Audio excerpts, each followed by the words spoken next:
All right, so now this is how I do a weekly report card. Every day I review everything I'm doing, break down my trades, go over. Every week I do the same thing, and then every month I do the same thing.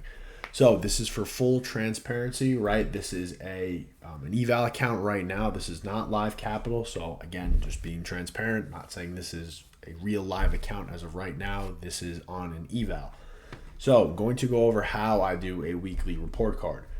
First things first, first metric, Zella dashboard overview, weekly summary statistics, net P&L down 133.75. I only took one trade. The trade win percentage was obviously zero because I took one trade and lost.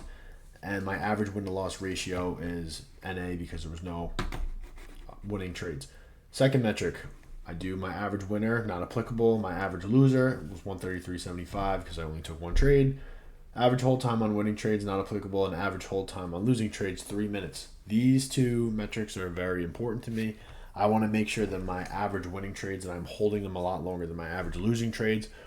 Typically, a losing trade for me is going to be somewhere between 1 to 2 minutes, not 3, and then my average winning trades will be somewhere around 10, 15 minutes. So I really want to make sure that I'm holding these winners a lot longer than I'm holding my losers. Third metric, refer to the additional deep dive questions below. So this is where I pretty much analyze everything. This is my weekly performance grade. I gave myself a B minus. Instruments traded ES. Top 3 mistakes of the week. There was one day where the live stream I watched for Bookmap went down, so it did make me unprepared. It's not acceptable to me, so what I went and did was just repurchase Bookmap. It is expensive, but do what you got to do. One was a few breakout with retest opportunities that I did not capitalize on. And those for this week seem to be the only mistakes that I can so far identify.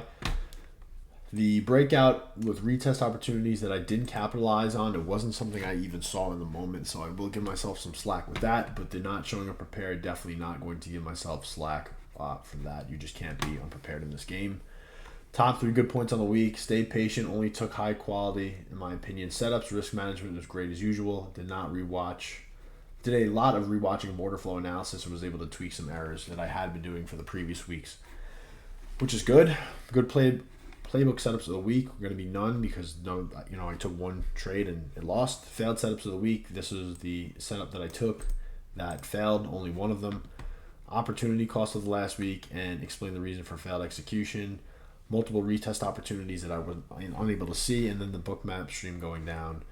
Execution grade and explain, give myself a grade.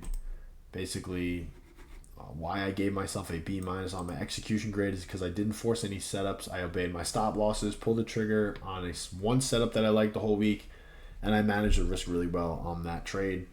And in hindsight, I did miss some opportunities, so I can't give myself really an A on that, but a B minus I think is fair. Emotional state review.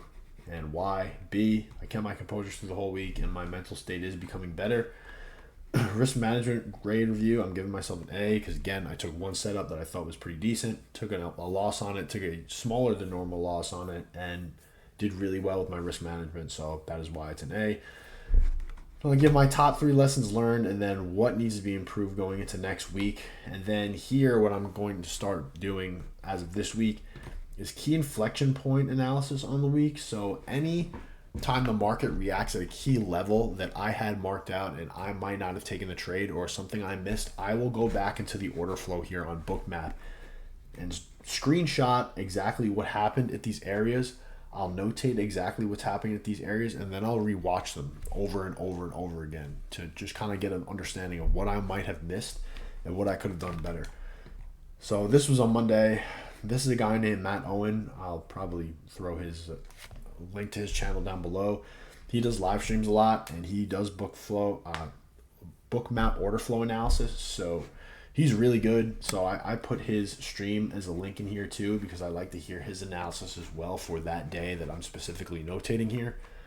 Tuesday, same thing, right? There was a point that I was watching here that I think I might have been able to capitalize on. And then Wednesday, the exact same thing. This is something I may have been able to capitalize on. So I just mark it out, mark these key levels, what was going on, and then I just rewatch the stream over and over again. And those are just the 3 key points this week that I think I might have missed. And this is what I do on a weekly basis to try to suck less at trading. If you guys have any other questions, just leave them down below. I'm here to answer any sort of questions that you guys may have. And have a good one.